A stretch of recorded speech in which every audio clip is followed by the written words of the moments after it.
કોઈ સરકાર જો એ નક્કી કરી લે કે આપણે આપણા બાળકોનું શિક્ષણનું અને ભણતરનું સ્તર આગળ લાવવું છે તો એ નક્કી કરી લે તો એ થાય જ.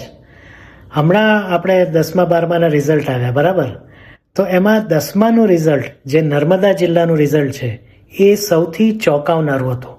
પણ આ ચોંકાવનારા રિઝલ્ટ સાથે એમાં એક સારી વાત હતી અને એક આનંદની વાત પણ હતી. વસ્તુ એવી હતી કે 10 વર્ષ પહેલા, ફક્ત 10 વર્ષ પહેલા લગભગ 32 કે 33% રિઝલ્ટ નર્મદાનું આવ્યું હતું અને એ આખા ગુજરાતમાં સૌથી છેલ્લો જિલ્લો રહ્યો હતો. તો ત્યારથી સરકારે એના પર ધ્યાન આપ્યું અને ધીમે ધીમે આ નર્મદા જિલ્લાના વિદ્યાર્થીઓનો શિક્ષણનું સ્તર, એમનું સમજવાની શક્તિ અને એ કેવી રીતના વધુ ને વધુ સારા પરિણામો લાવી શકે એના પર કામ સરકારે ચાલુ કર્યું. આના માટે એમણે મોટિવેશનલ જે વાતો હોય અથવા તો સ્પીચીસ હોય એ આપવાનું શરૂ કર્યું.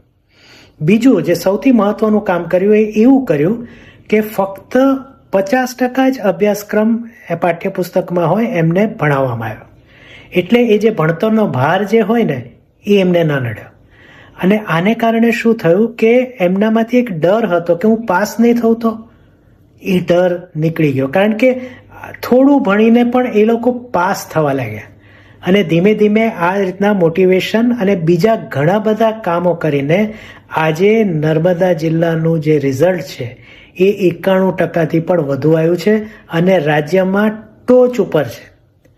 તો આ જ રીતના જ્યારે કોઈ સરકાર કે કોઈ સંસ્થા એવું નક્કી કરી લે શિક્ષણ છે એને આગળ લાવવું જ છે, તો આ પ્રકારના પરિણામો ચોક્કસ મળતા હોય છે. તમારું શું કહેવું છે આ બાબતે એ કમેન્ટમાં ચોક્કસ કહેજો.